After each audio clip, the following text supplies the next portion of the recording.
Gente, vamos lá. Hoje nós temos adotado um livro, hoje o capítulo 13, Os Humilhados Serão Exaltados. O capítulo 4 de Daniel é o nosso texto base, tá? Nesse capítulo 4, e aí é importante você se lembrar um pouquinho, a gente vai recapitular o que foi falado no livro de Daniel até agora, o capítulo 4, tá?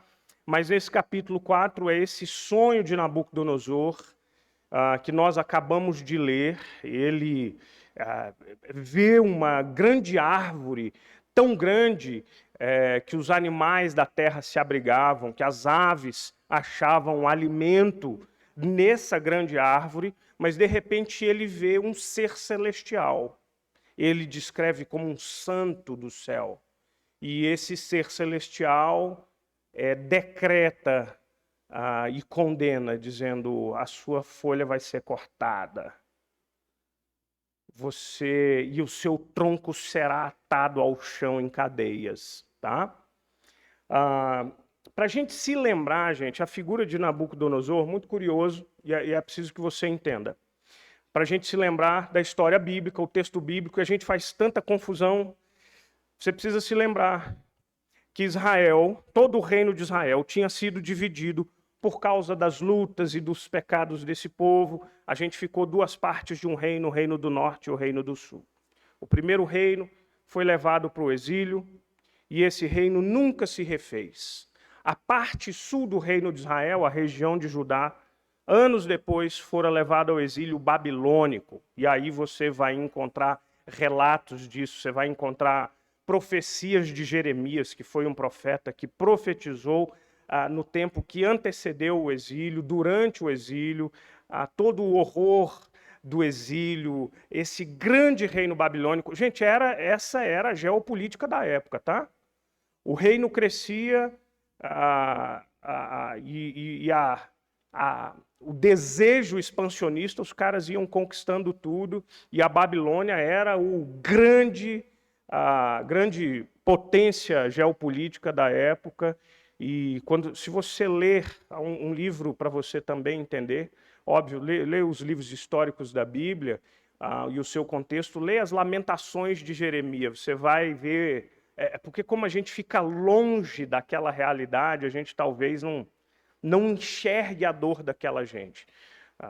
Lamentações de Jeremias é um pranto copioso, lamentando toda a dor de ter visto o povo tendo sido arrancado da sua terra. E aí o livro de Daniel é o relato. Daniel e os seus amigos jovens são levados para o exílio. E aí lá no capítulo 1, a gente tem ali a Daniel e os seus amigos, e é curioso, há um processo de aculturação. O reino da Babilônia quer, vamos pegar aqui jovens bem dotados, inteligentes, e a gente esses caras agora vão servir a Babilônia. E eles, nesse processo de expatriação e aculturação, eles dão nomes babilônicos. Daniel, por exemplo, recebeu um nome chamado Beltesazar, que Nabucodonosor disse que era um nome em homenagem ao deus dele. Tá? Eles recebem nomes babilônicos, eles passam a ser instruídos na cultura babilônica. E vocês lembram lá no capítulo 1 que Daniel e os seus amigos, por questão de fidelidade ao Senhor, a Babilônia é uma cultura idólatra, eles disseram: a gente vai se abster dos alimentos aqui. Vocês lembram disso? E, no entanto, eles oram a Deus para que Deus os fortalecesse, porque o chefe lá da prisão, o carcereiro, diz: aí eu vou ter problema, porque eu fiquei incumbido de cuidar de vocês, e se o rei vir que vocês estão padecendo aí de fome, ele disse: não, a gente vai. E a aparência deles ficou muito melhor. No capítulo 1 a gente já tem aqui Nabucodonosor tendo esse primeiro contato de admiração com o Deus de Israel. Tá? No capítulo 2, a gente vê essa maldade do rei babilônico, e eu não sei se vocês lembram desse texto. Ele tem um sonho, e aí ele quer que interpretem o sonho dele, mas eu não sei se vocês lembram o detalhe do texto. Vocês lembram qual foi a maldade de Nabucodonosor quando ele chama... Primeiro, ele chama todos os feiticeiros, os magos, e ninguém pôde. Mas tem um detalhe aí da maldade de Nabucodonosor quando ele pede para revelar o sonho. Vocês lembram o que é? Puxa da memória aí do capítulo 2. Exatamente. Ele não contou o sonho, porque o sonho contado já era difícil de ser interpretado, né?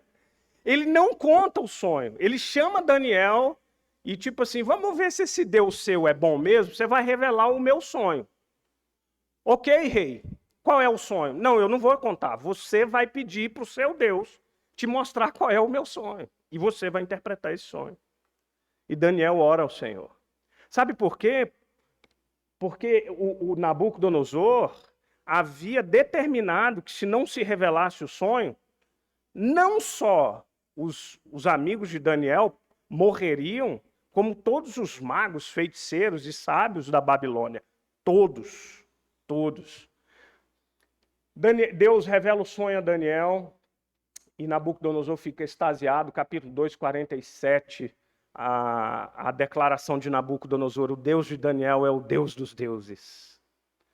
Pergunta para você, antes da gente chegar aqui no capítulo 4. Capítulo 2, você acha que o Nabucodonosor já estava crente? Falou, rapaz, esse cara... No capítulo 1 ele já viu um milagre, no capítulo 2 ele viu outro. Diz aí para mim, Nabucodonosor capítulo 2, você acha que agora esse tipo de declaração aqui é o Deus de Daniel, é o Deus dos deuses? Você acha que ele já está crente? Aí, o bicho é de coração duro, tá, gente? Está crente ainda não. Capítulo 3, capítulo 3, ele manda construir uma imagem. Aí vocês lembram disso, né? Incentivado pelas lideranças, né? A gente tinha uma estrutura governamental entre líderes de regiões, chamados de sátrapas, né? E Daniel foi um desses grandes cabeças dessas lideranças. E Daniel se destacava, e eis aí o crente Daniel exercendo uma influência na esfera pública. É algo que a gente tem falado bastante aqui. Acontece que essa turma fica enciumada. Com Daniel ali, não tem propina, não tem corrupção. Com Daniel ali, há uma administração justa, fiel. E então eles planejam, a gente tem que pegar esse rapaz, Daniel. Gente, embora não há... eles não explicitam, tá? O desejo deles de pegarem Daniel, eles não explicitam o fato de que a gente quer pegar Daniel porque Daniel impede a nossa corrupção. Isso não é explícito. O que é explícito é o desejo deles de armar uma arapuca para Daniel. Então eles influenciam a fim de que se baixe um decreto, e esse decreto é que se manda construir uma imagem imponente, mas os amigos de Daniel se recusam a se prostrar diante daquela imagem. E aí a gente conhece depois a história lá do capítulo 3, quando a fornalha é acesa e a sua potência era dobrada, e esses rapazes não se prostraram e eles não blasfemam contra o Senhor. O testemunho deles aqui foi mais uma vez admirado pelo rei, e eles foram libertos, eles foram livres ali daquela fornalha e aquela belíssima imagem de um quarto homem, uma semelhança de Deus, ali caminhando com os amigos de Daniel, tá? Aí a gente chega, gente, no capítulo 4, tá bom? O capítulo 4 vai expor toda a arrogância de Daniel. E aqui eu quero fazer um parênteses, né? Irmãos, o dinheiro e o poder são perigosos e tremendamente sedutores, né? A gente tem no Brasil, infelizmente, ainda no Brasil, a frase, você sabe com quem você está falando? Você já Essa semana, o jornal noticiou uma senhora procuradora, acho que era procuradora, defensora pública aposentada, que ofendeu com ofensas racistas um rapaz que havia ido ao condomínio dela fazer uma entrega. E a fala se repete. Você sabe com quem você está falando, e chama o rapaz de macaco e coisas do gênero. Isso sempre me faz pensar acerca da sedução do poder, né? Quando as pessoas avaliam o seu valor a partir daquilo que elas têm. E o poder, ele é sedutor e ele é inebriante, porque com o poder a gente ganha também poder da ordem, né? Você tem pessoas que trabalham para você, você tem influência na esfera do seu trabalho, seja o que for. E aí nós estamos falando de uma coisa corriqueira. Você imagina um cara como Nabucodonosor, que era líder de uma potência mundial? Você imagina a sedução do poder na vida desse homem? Capítulo 4, ele expõe essa soberba agora de Nabucodonosor, mas presta atenção, a soberba precede o quê, gente? O que diz o texto de Provérbio? A soberba precede, fala aí alto aí para eu ver, a queda, a ruína. Tá? Deus vai tratar com Nabucodonosor. Chega, já deu. Agora o Senhor agora vai lidar diretamente com Nabucodonosor. Tá? E o objetivo desse texto é que seja testemunho para todos os povos, que só há um Senhor. Irmãos, só há um rei, só há um Senhor, só há um que governa todas as coisas. A gente vai ver essa história mais detalhadamente no capítulo 4. Então a gente vai, capítulo 5, eu li aqui esse versículo, Nabucodonosor tem um sonho, fica perturbado, convoca os magos, encantadores, todo mundo. A turma não consegue revelar o significado desse sonho. Daniel entra na jogada, versículo 8. O sonho, eu falei aqui, a árvore de uma altura que tocava os céus, essa árvore de folhagem verde, abundante de frutos. Presta atenção, essa árvore representa a Babilônia, tá? Uma árvore gigante que toca os céus, de folhas verdes, de frutos abundantes. A Babilônia é um grande e extenso império à época, tá bom? Relato está aí no versículo 12. Muitas pessoas, a sua sobrevivência depende do Império Babilônico. Então, essa grande árvore, o Império Babilônico e, sobretudo, a pessoa do próprio Nabucodonosor, tá? Aí ele descreve o sonho, ele vê um vigilante, uma sentinela no céu, ordenando que essa árvore fosse cortada, os galhos, as folhas, etc. Só sobraria o toco, que ficaria presa com ferro e bronze, atada ao chão, molhada de orvalho, e como o animal seria alimentado da terra. Tá bom? A gente vai ver isso acontecendo aqui com a vida de Nabucodonosor. Tá? Versículo 20 a 26, você vai encontrar aí a interpretação do sonho. Gente, eu sugiro que depois você leia, tá bom? Que a gente não tem tempo aqui. O capítulo é enorme. A árvore Nabucodonosor, a sua grandeza. O Senhor manda um anjo para cortar essa árvore, tá bom? E ela fica presa ao chão. E a gente... aliás, esse nome aqui, tá, gente? Zoantropia é uma condição psiquiátrica em que a pessoa acha que é um animal. Esse é o possível diagnóstico da loucura de Nabucodonosor. Ele vive como um bicho, ele vive arrastando no chão, essa loucura toma conta de Nabucodonosor. Vou abrir um grande parênteses agora. Nós falamos da arrogância de Nabucodonosor, depois a gente vai voltar a ela, e a gente viu como Deus trata essa arrogância dele, e ele é jogado ao chão. Tem dois exemplos aqui desse livro que trata sobre cosmovisão que eu gosto muito. e que agora eu quero trazer aqui para o nosso contexto. Porque hoje a gente vai falar de soberba, de orgulho, tá bom?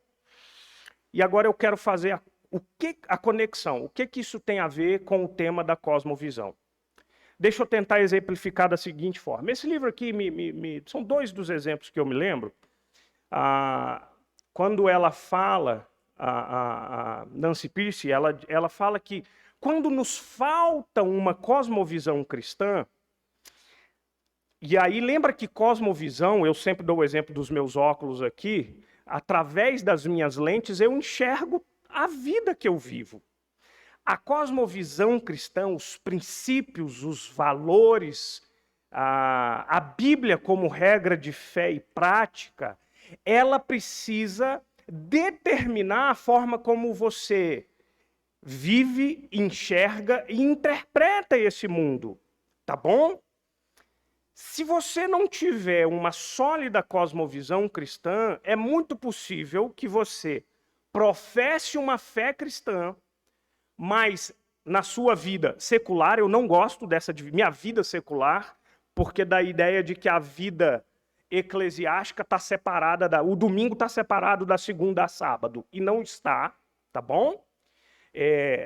Não há vida secular quando toda a vida é vivida para a glória de Deus. Portanto, você é chamado para ser cristão no seu ambiente de trabalho, no seu lar, na sua vizinhança, onde for, tá? Quais são os dois exemplos? Ela fala de um advogado cristão, e eu acho que era até oficial de igreja, diácono ou presbítero, e o cara professa a fé cristã, mas o trabalho dele ele é um cara bem influente.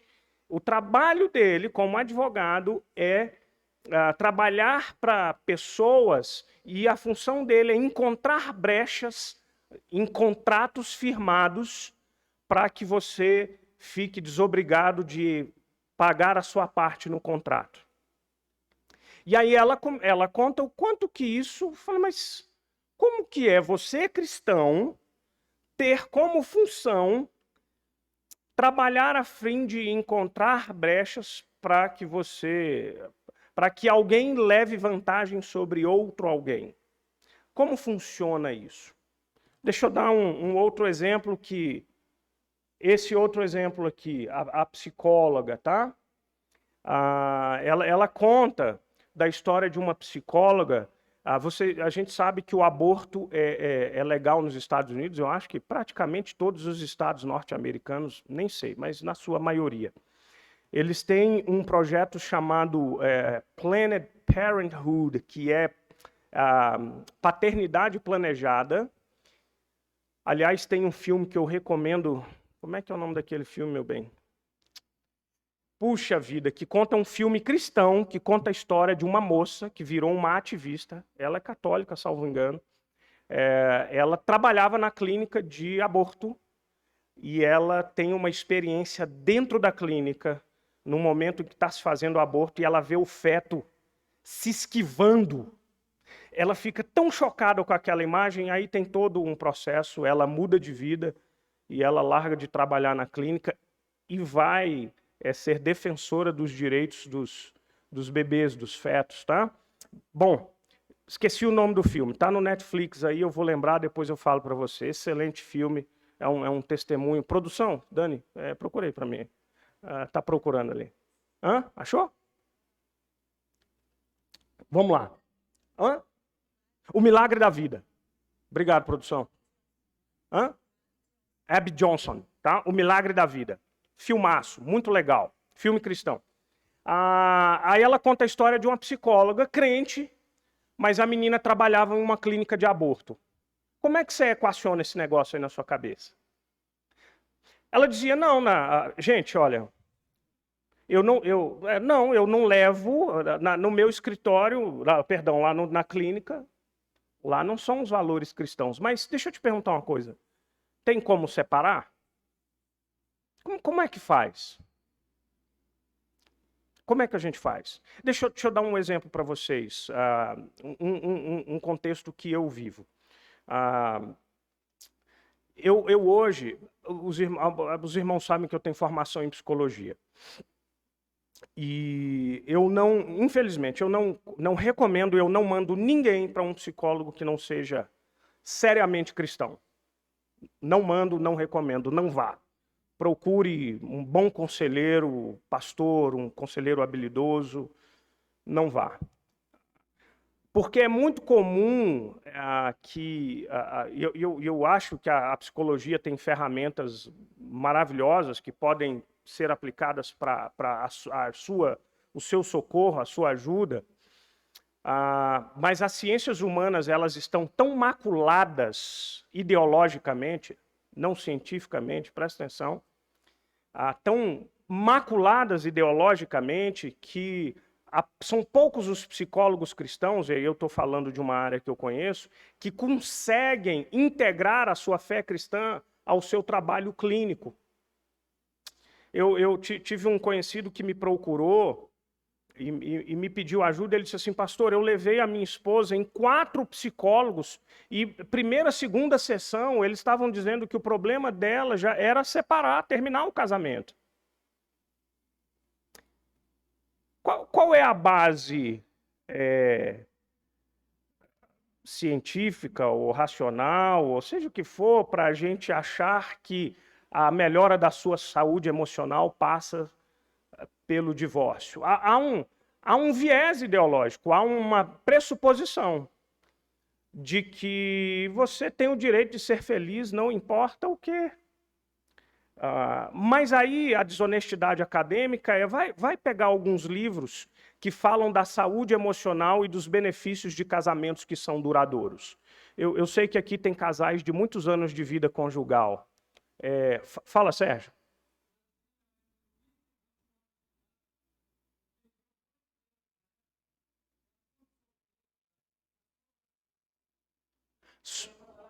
Isso. Por conta do seu princípio cristão. Olha que coisa curiosa. Eu estou vendo aqui casais, como o pessoal que tem mais tempo, esse ano nós vamos fazer 20, não posso errar, hein? Gente, aqui da frente eu não posso errar. Esse ano nós vamos fazer 21 anos de casado. 2001. 21 anos de casado. Mas tem gente aqui que tem mais. Se eu dar 45, quantos? 49 anos de casado? Casou com 10 anos de idade, irmão? Casou cedo. Quantos anos de casado? 42. E 50 aí? Dole uma, dole duas, não tem mais não, tem? 48 anos de casado. Ei, que beleza. Eu duvido que você for lá fora e dizer assim, quantos anos de casado você tem? Você vai achar mais de 10? Nós que estamos casados aí há mais de décadas, você percebe que os primeiros anos de casado são extremamente desafiadores? Mas você percebe os benefícios que a gente tem de superar a barreira dos 7, 10, 15 anos? Depois, vocês percebem o quanto é desafiador? Gente, eu estou dizendo tudo isso para te alertar, muito cuidado. Vivendo em um mundo tão secularizado como a gente vive, se nós aqui na igreja não dermos a você um forte substrato e fundamento cristão, a sua vida possivelmente se encontrará incoerente em algum momento. Como um psicólogo que esquece dos princípios bíblicos. E, gente, presta atenção, eu estou falando mais do que valores morais. Eu estou falando de uma verdade eterna. Se a durabilidade do casamento faz bem porque isso se aproxima à vontade de Deus, que estabelece a ordem natural das coisas. E quanto mais a gente foge dessa vontade, mais malefícios a gente planta para as nossas vidas. O que é bom porque Deus assim estabeleceu. E eu sei, irmãos, nas nossas igrejas há pessoas que experimentaram a luta e a tragédia do divórcio. Acontece. O que eu não posso é aceitar a banalização, o que eu não posso é aceitar que o princípio cristão seja jogado fora em nome de um outro princípio, que é cultural, que é enviesado, tá? Então, agora nós vamos voltar e a gente... deixa eu ler essa frase aqui para você. City to City como é que eu explico? É uma iniciativa, é um projeto de plantação de igrejas fundado lá em Nova York pelo pastor Tim Keller, e eles investem dinheiro no mundo inteiro para a plantação de igrejas em centros urbanos. O Tim Keller escreveu um livro chamado Igreja Centrada. Ele argumenta fortemente de que as cidades são um lugar de mudança cultural. Tanto é que não é mais fácil você encontrar no interior pessoas mais conservadoras, não é? Do ponto de vista moral, não é? Os valores e princípios são muito construídos ou desconstruídos nos centros urbanos e depois são espalhados para a cultura de uma forma geral. Então ele foca em plantação de igreja em centros urbanos. Olha essa frase aqui, ele diz assim, a frase está um pouquinho grande, mas presta bem atenção.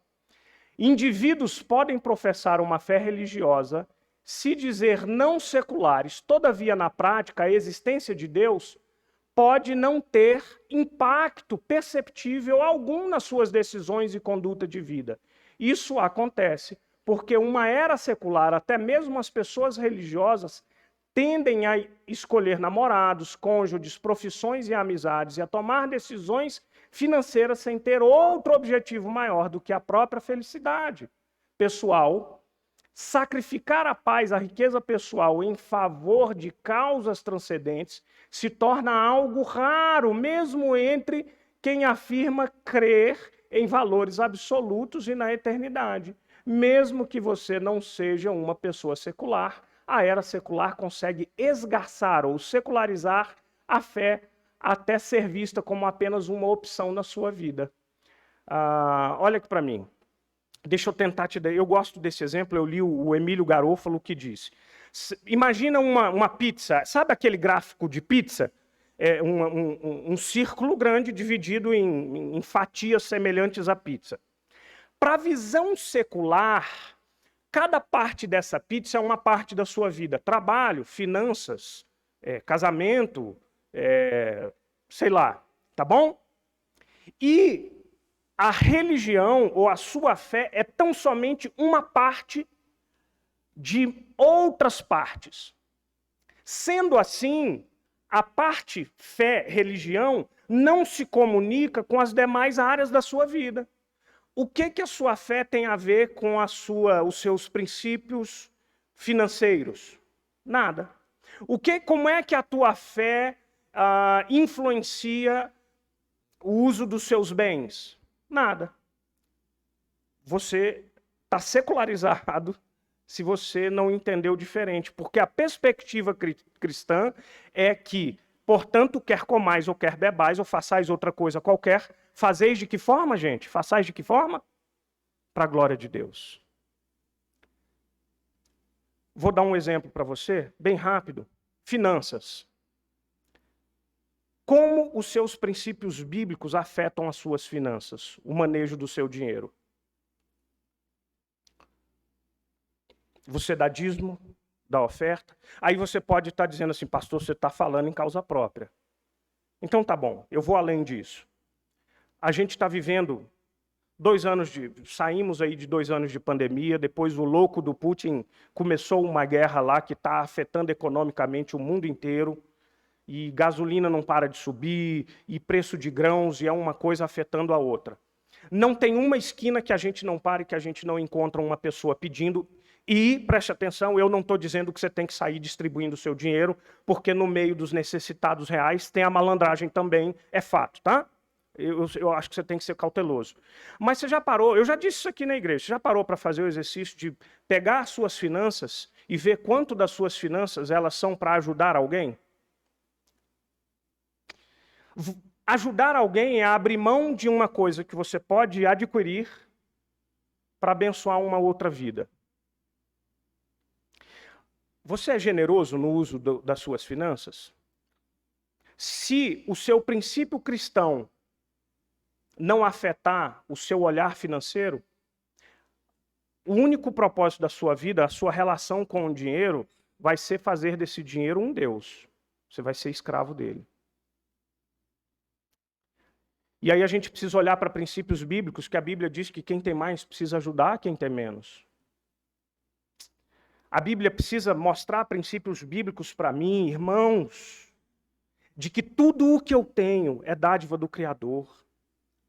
Cada centavo de real que eu tenho no meu bolso só está no meu bolso, porque Deus mandou colocar lá. E se eu entendo um princípio geral de que tudo que eu tenho pertence ao Senhor, eu tenho certeza absoluta que o meu trato financeiro vai ter que ficar diferente. Tem que ficar diferente. Você põe a mão no bolso para ajudar alguém? Para socorrer? Você exerce a misericórdia? Você às vezes precisa, ok, esse mês eu vou gastar menos comigo para ajudar. Isso é cosmovisão cristã. E agora a gente vai falar de algo que a gente não percebe. Há muitos aspectos da nossa cultura que ela nos formata e a gente nem percebe se ela é contrária à cosmovisão cristã. Eu gosto da frase do Eugene Peterson, quando ele escreve um livro sobre os Salmos de Romagem, ele diz uma coisa muito curiosa. Ele diz assim, é tão difícil para nós entendermos e discernirmos a nossa cultura, quanto é para um peixe discernir as impurezas da água onde ele vive. O que ele quer dizer? A gente está tão imerso no meio de valores culturais diferentes dos nossos, que a gente nem percebe quando a gente adota esses valores, e esses valores são contrários aos valores da nossa fé. Você quer uma sutileza? O orgulho. A soberba. Sabe por quê? Porque hoje a soberba e o orgulho é dessas características que, de alguma forma, são valorizados pela nossa cultura. Ela pode assumir, inclusive, ares de humildade, tá? Quando a nossa pretensa humildade, a gente pode dar outros nomes para esse orgulho ou para a nossa soberba. A gente pode chamar de amor próprio, a gente pode chamar de autoestima, a gente pode chamar de força de vontade. Assista os filmes que a gente tem. Eu sou papai de meninas, né? E eu me lembro, as meninas pequenas, então eu tinha que assistir os filmes das meninas. E, gente, o que eu assisti de Barbie não está no gibi. E eu nunca me esqueci, elas pequenininhas, e reproduziam a frase da Barbie dizendo assim, ai, gente, como é que ela... siga o seu coração. Aí eu não aguentava, falei, não, filho, o coração não faz isso não, seu coração é tão enganoso. Seja você mesmo. Seja feliz. Esses não são os mandamentos do nosso tempo? Não é? Nabucodonosor, gente, se esqueceu da sua soberba. Após um ano, é interessante, né? A gente vê aqui construções da grandiosidade dele. Dá uma olhada aí, vamos lá. Alguém lê para mim aí, versículo 29, 30. Lê em alto e bom som aí, por favor.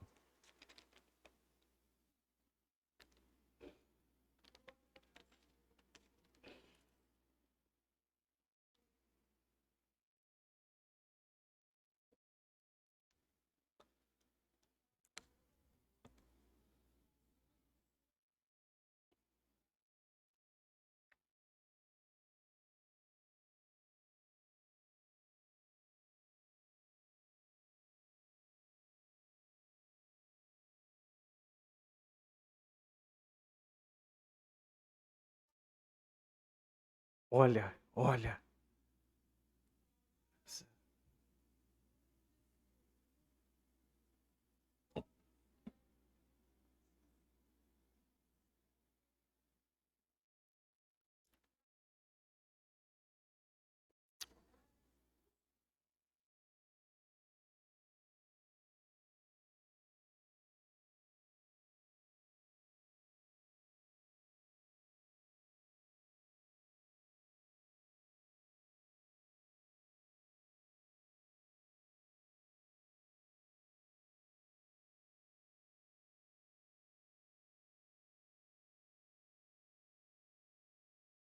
a quem quer. Até aí, minha irmã. Obrigado, viu? Você viu que Nabucodonosor estava apreciando a beleza da Babilônia? E aí ele pensa assim consigo mesmo, como é grande o meu poder que eu construí para a glória da minha majestade. Hein? E aí, irmãos queridos, de imediato, ele ouve uma voz de condenação. Ai de ti, Nabucodonosor. Teu tempo já passou e a tua morada será com os animais. O Heber Júnior fala uma coisa interessante. Olha só a frase dele aqui, ó. Aquele que almejava ser maior do que todos os homens, acabou se tornando menos do que homem. Virou bicho. Deus o jogou no chão. A soberba precede a ruína. Deus abomina o soberbo. Essa é uma pintura de 1795, está lá no Tate Gallery, em Londres, a pintura do William Blake. Assim ele imaginou Nabucodonosor. Está vendo as unhas aqui? A descrição é que a pele enrijeceu por constante exposição ao clima externo, os cabelos ficaram sujos e duros, como se fossem penas, e as unhas, cresceram como se fossem garras. Essa impressionante humilhação confirma o texto bíblico, da que a queda, a soberba precede a queda, a ruína.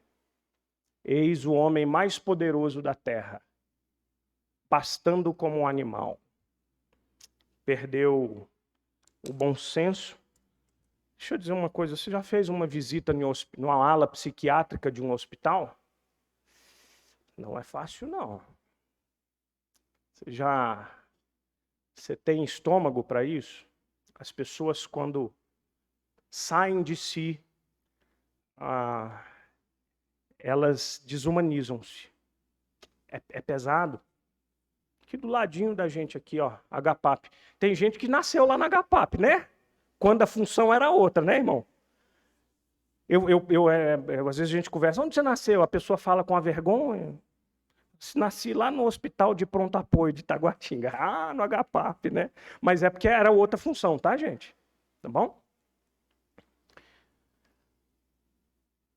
Ele virou bicho e Deus tratou a sua soberba. Irmãos, a soberba, a gente precisa tomar muito cuidado, e a gente está falando de cosmovisão, a soberba é aquele pecado que está tão arraigado nas nossas vidas desde o Éden. Vocês lembram qual foi a tentação da serpente para Adão e Eva? Vocês lembram? O fruto era desejável. E a palavra de convencimento era: coma desse fruto, porque você vai se tornar como quem? Você vai ser como Deus. Eu acho que há em nós, em todos nós, a semente pecaminosa do orgulho, que sempre quer colocar a gente em um lugar que só pertence ao Senhor. Que só pertence ao Senhor. A gente, de alguma forma, por isso que Calvino falava que o coração é uma fábrica de ídolos. Porque toda hora no nosso coração a gente tira Deus e coloca alguma outra coisa nesse lugar. A gente desvia a nossa adoração e dedica o nosso serviço e quer extrair sentido para a vida no trabalho, no amor, na família, no prazer, seja o que for. Tratando-se especificamente do orgulho, a minha preocupação é que o orgulho se mistura muito com a virtude. Ele está tão disfarçado, a gente vive numa cultura tão centrada na sua alegria e no seu prazer, que virtudes como humildade não são faladas por aí.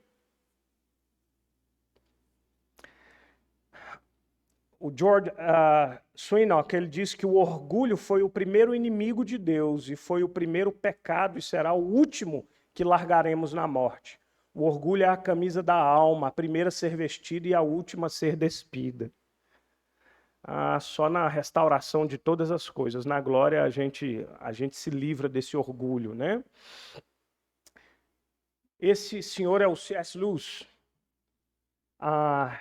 Essa frase aqui eu já citei 1 milhão de vezes na igreja, porque eu gosto demais e sempre que a gente trata do tema é inevitável. Está lá no livro Cristianismo Puro e Simples, cujo título é O Grande Pecado. Ele diz que o orgulho é o maior de todos os pecados, o orgulho ou a soberba, né?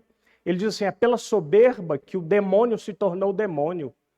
O orgulho conduz a todos os outros pecados. É o mais completo estado da alma ante Deus.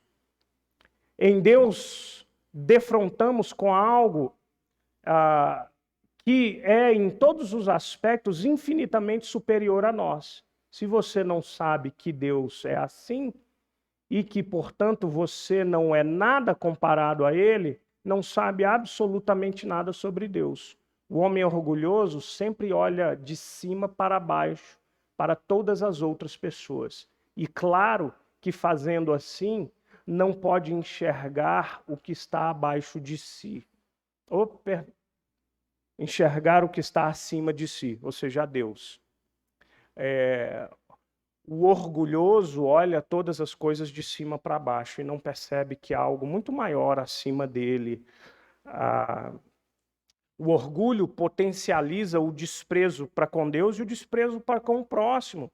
O que na cabeça daquela mulher aposentada, defensora pública, dá a ela de ofender aquele homem e chamá-lo de macaco, porque por razões estúpidas e banais. O que dá a você o direito de maltratar ou menosprezar um outro ser humano criado à imagem de Deus exatamente como você é?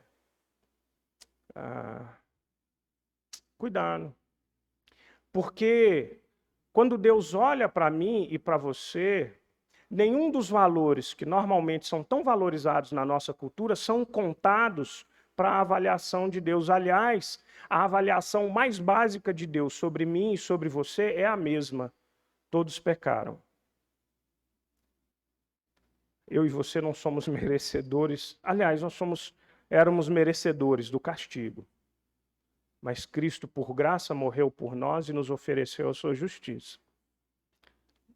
Nada, absolutamente nada me dá o direito de destratar, de maltratar, de desprezar, de humilhar, de desumanizar um outro ser humano criado à imagem do Criador. Fala, minha irmã. Se a senhora puder falar um pouquinho mais alto, eu não estou ouvindo. Isso, obrigado.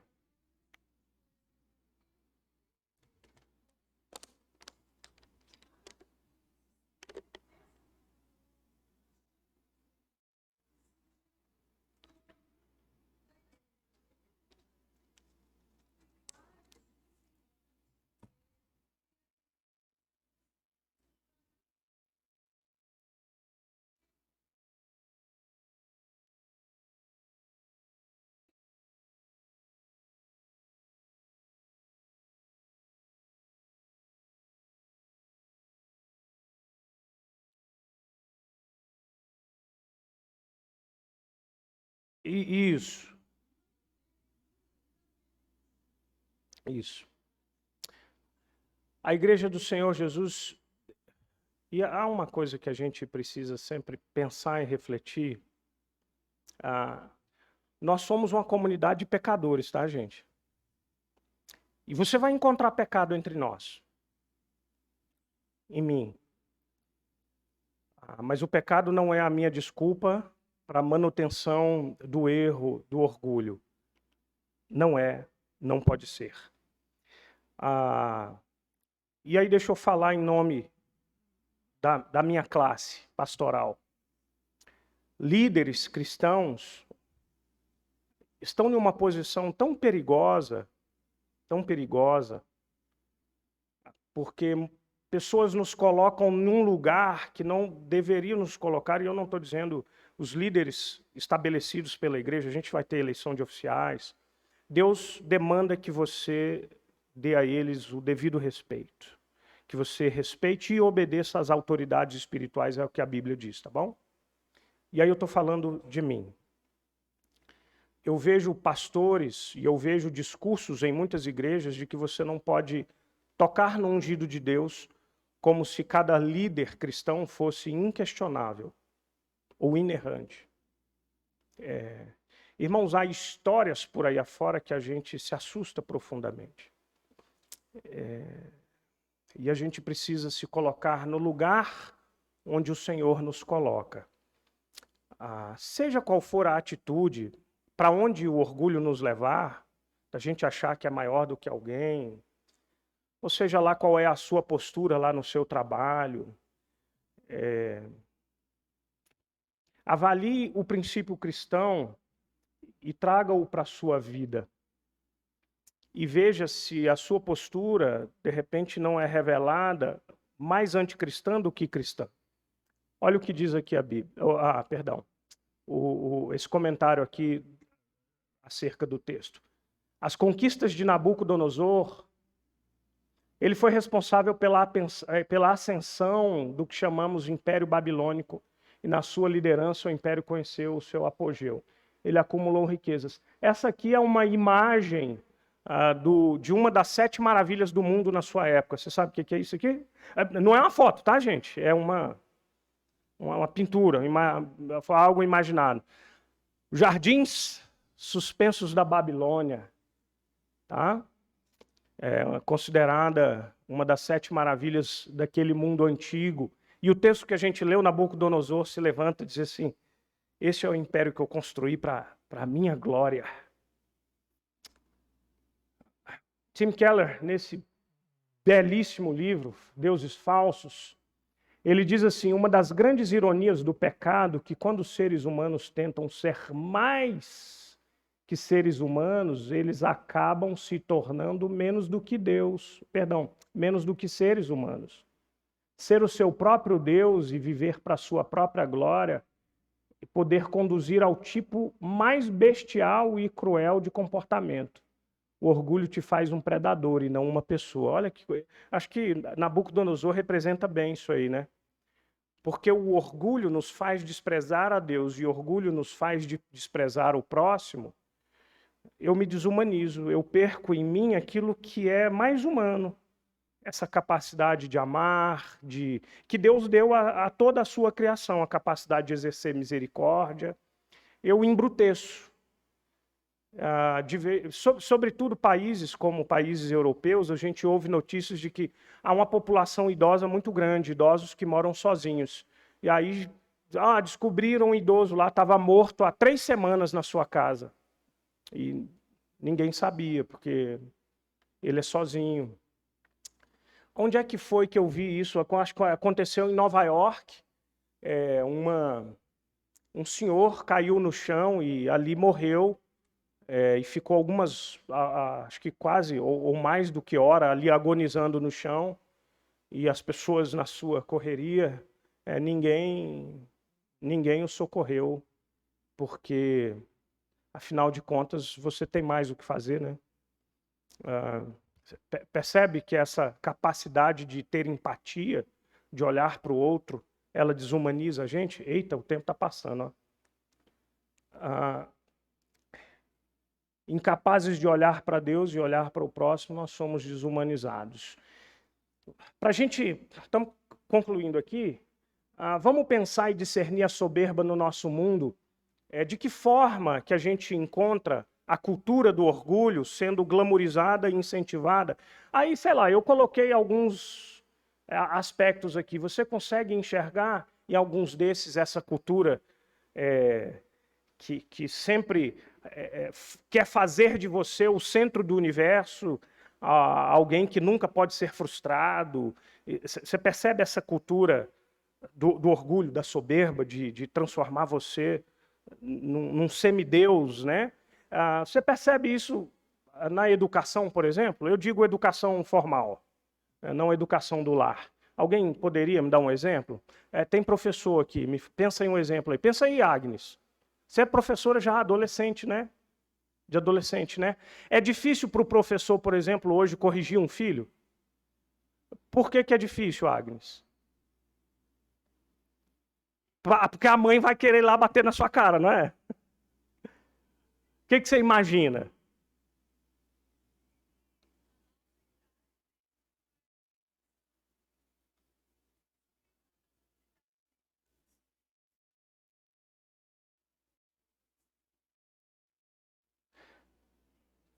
Você não tem mais o direito, né? E quando o aluno está errado? Percebe assim? A gente vive numa cultura em que eu estava conversando com um rapaz aqui da igreja que é professor e ele tinha um aluno hiperativo na alta. E esse menino era... Mas não é... Gente, aí o que me dá raiva é que às vezes a gente usa as patologias para vitimizar o menino. O menino era muito mal educado, isso é que ele era, mal educado. Não tinha educação em casa. Ele atrapalhava toda a sala. Quando o professor teve coragem de chamar a direção, falou assim, não tem condição, não consigo dar aula. Ele baixou... Essa criança abaixou o rendimento de toda a classe. Eu dou uma bala para você. Tá aqui, ó, no meu bolso, aqui, um house. Opa, tá, eu dou um house para você se acertar. O que a direção, como é que a direção agiu com a criança? Escola particular pequena. Fala aí. O house é só brincadeira, tá, gente? Não dou não, é meu, mas é só para incentivar você a falar, vai. Hã? Pediu um laudo? O laudo ele já tinha. Então, não, mas ok, mas eu quero saber o que fizeram com qual foi a decisão da direção com relação ao menino. A direção atendeu o pedido do professor? Professor, fica na sua aí. É uma mensalidade, né, irmão? Hã? Professor enlouquecendo. Mas a gente não pode tocar no ungido de Deus, né? Não pode.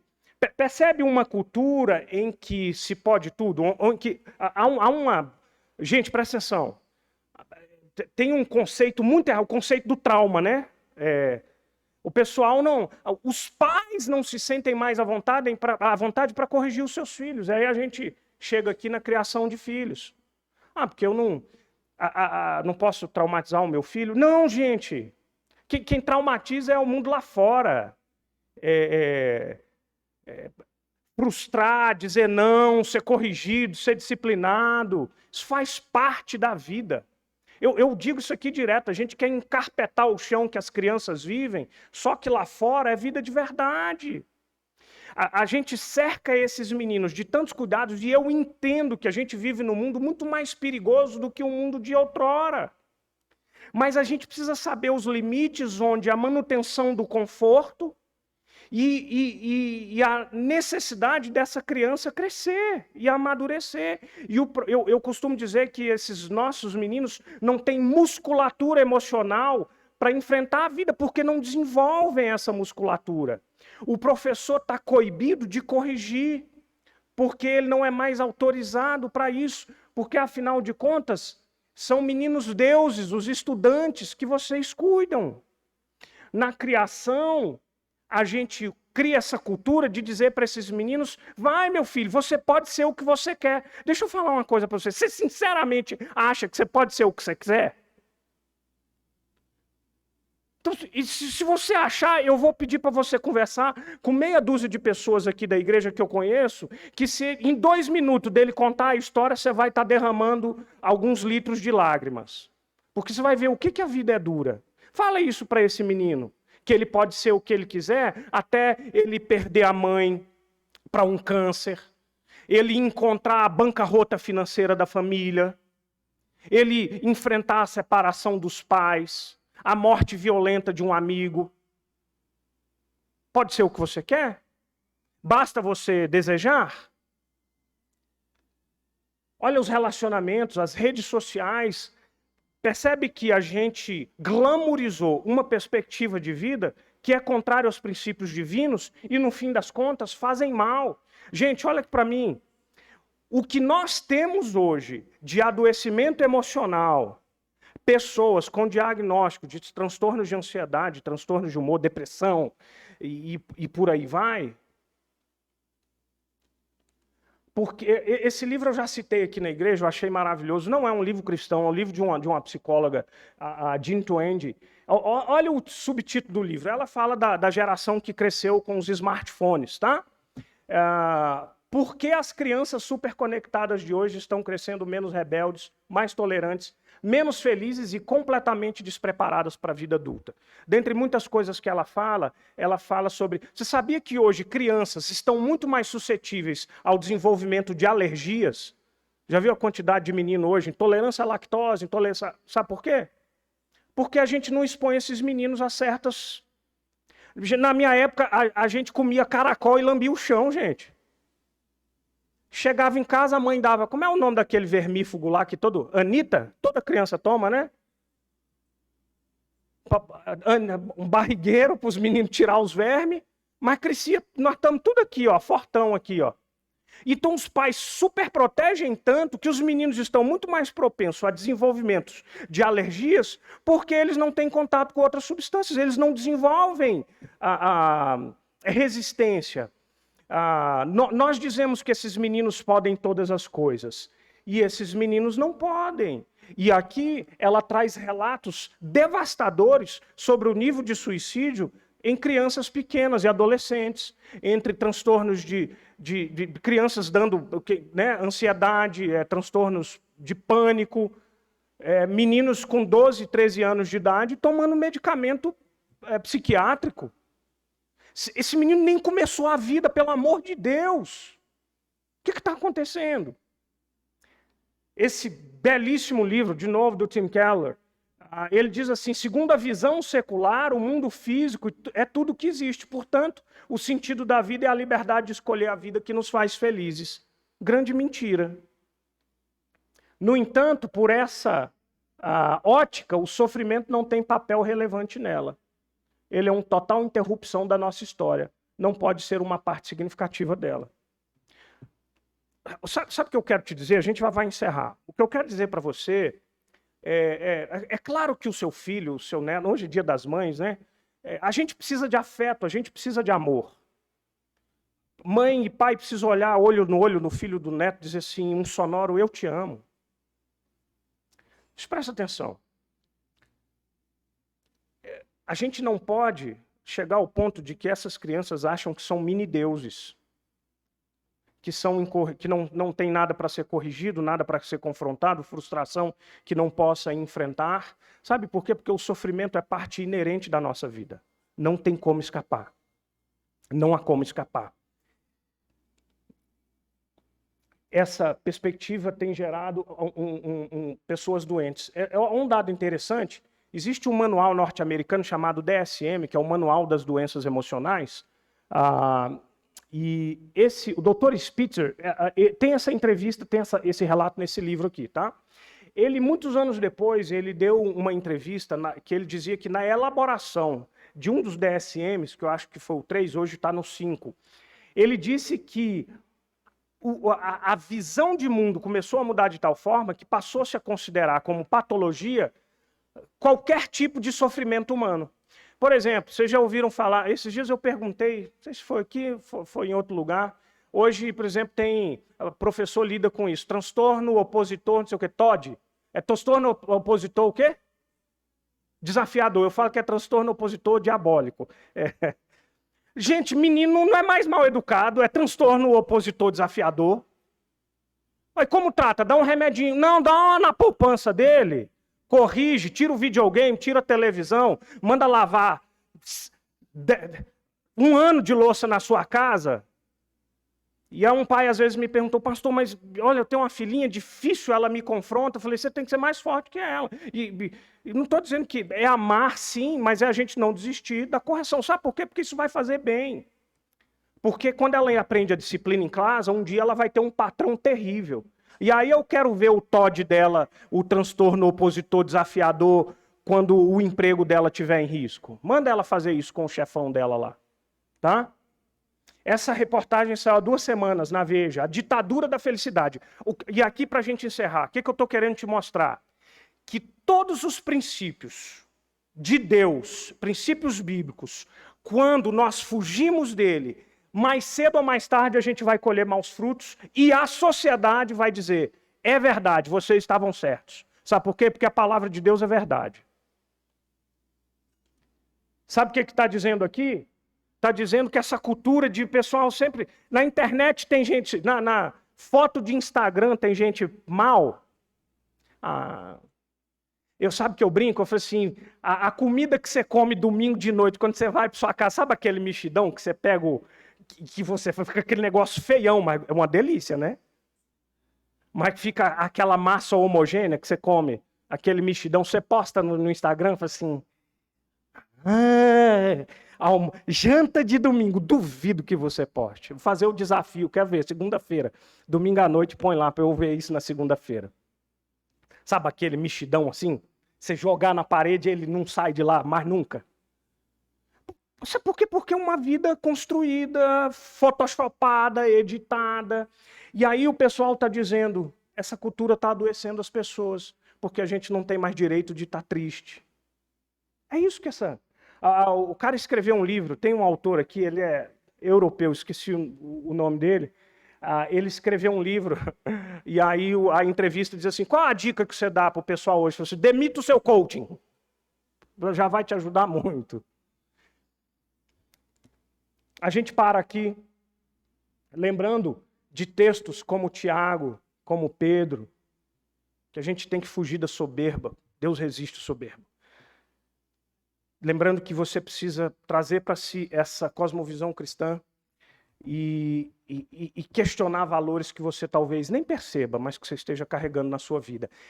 E eu vou dizer um negócio para vocês. Quando eu comecei essa aula, eu falei assim, hoje eu vou ser rápido. Hoje 10 para as 11 e eu termino a aula. Eu não dou conta. Gente, que coisa. Vamos ficar em pé e vamos orar? Porque hoje é almoço das mães, né? Hoje é almoço, dá para postar, não dá? Para pôr no Instagram?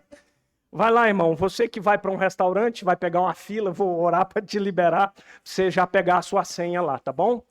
Vamos orar. Deus, muito obrigado pelo tempo que a gente teve de refletir na sua palavra. A sua palavra é bela, é preciosa e ela nos ensina demais. Abençoa cada um de nós agora, esse almoço de domingo nas famílias, que o Senhor cuide de cada um de nós. Aqueles que não têm mães, ou aqueles que não estão próximos das suas mães, datas como essa também trazem para essas pessoas uma certa dor, e que o Senhor console. Que o Senhor console cada coração, e que o Senhor dê para nós um domingo abençoado e nos traga de volta, para que logo mais a gente esteja juntos aqui para a adoração pública, para a gente louvar o Senhor e engrandecer o nome do Senhor. Muito obrigado porque o Senhor é bom e a tua misericórdia dura para sempre. Arranca de nós a soberba, faça-nos servos humildes, que Cristo cresça em nós e que nós diminuamos, que a gente entenda quem a gente é, para a glória do teu nome. Em Cristo Jesus que nós oramos. Amém. Amém.